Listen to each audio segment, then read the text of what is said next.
Electric vehicles, the next big thing or just a fad? The solution for the environment or just a lot of hype? We're here in Washington, D.C. to find out. We're taking a look right now at the Nissan Leaf, and later we're going to take a test drive of this baby. Before that, we're going to talk with Mr. David Anderson.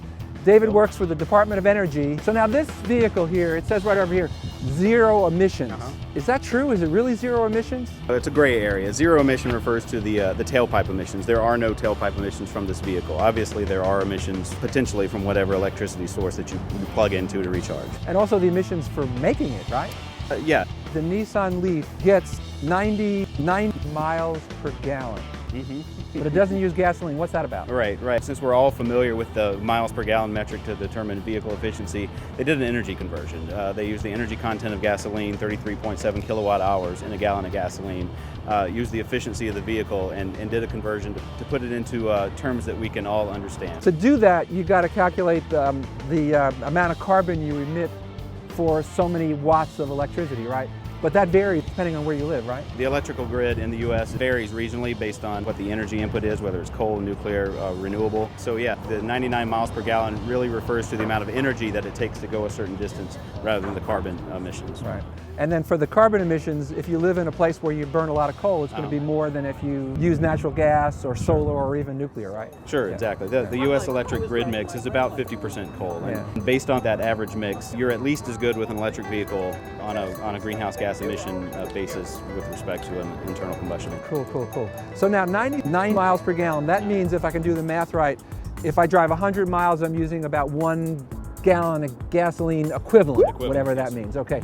And so I drive a Toyota Camry hybrid. I get on average about 37 miles per gallon.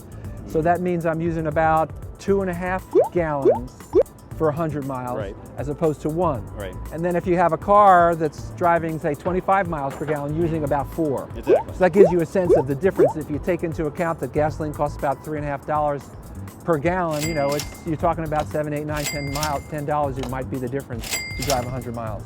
Right, and so you get energy savings based on the efficiency of the vehicle, but you also get energy savings based on the cost of electricity. Electricity on an energy basis is much cheaper than gas. Right, and of course, this guy doesn't depend on any imported oil. It's running on things that we basically have right here for the most part in the United States. Right, in general, it's running on domestic energy. Yeah. The headlights here are shaped just so the airflow comes over and it directs the airflow around the mirror. So there are tricks that Nissan used to improve the aerodynamic efficiency of the vehicle, as well as low rolling resistance tires to make the vehicle system efficient. So I think that this probably has something to do with the power. Right, this is the charging flap, and we'll open it up. Okay, so now I see these two receptacles. Tell me about them. Under the orange flap, we have the standard SAE J1772 charge port, so that you can easily and safely charge your vehicle. And this other guy? The other side there is a DC fast charge port. It allows you to charge your vehicle to about an 80% state of charge in about 20 or 30 minutes. So it'll give you increased driving range if you're going longer distances. Okay, so we can close these guys up. So now if I come here and I want to charge this guy up at a charging station has about 220 volts typically, is that right? Right, for an AC level 2. And that's like double what we get in a home. And how long will it take to charge up with one of those?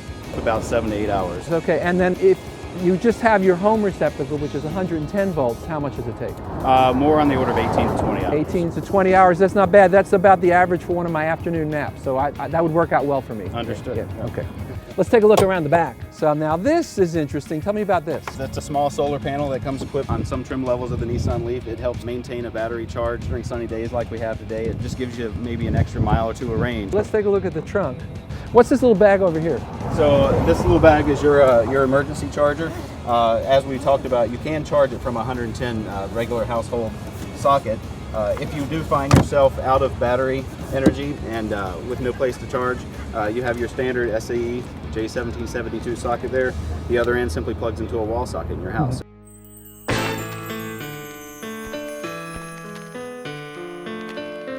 Now I drive a a hybrid already, so not exactly a 0 to 60 kind of guy.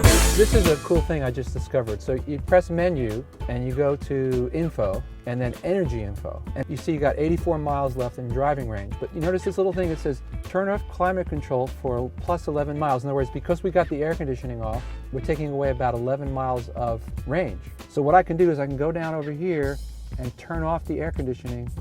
Bow! Now my range is 95 miles, but I'm also kind of uncomfortable. But nevertheless, I got 11 more miles, and you can see now a little bit of energy is being used, about 200 watts, just from the other stuff that's going on, like the lights and this electronics and so on and so forth. So then you can go back to your map, like the normal one, and see where you're at, and we're ready to go. So look at this, I now have 3 levels on my tree, which is very, very exciting, as you can see. I'm driving really erratically because I'm so excited. Driving this car is a major disappointment because it's just like driving a car. I mean, you know, a little quieter, a little smoother. I got trees on my dashboard. I've got range anxiety, I guess. Not too much. I've got 91 miles to go and I'm about 2 miles away from where I need to go. So I guess a car like this really makes sense if you've got a short commute. Now, I have to go about 2 miles to get to work, so this would work for me.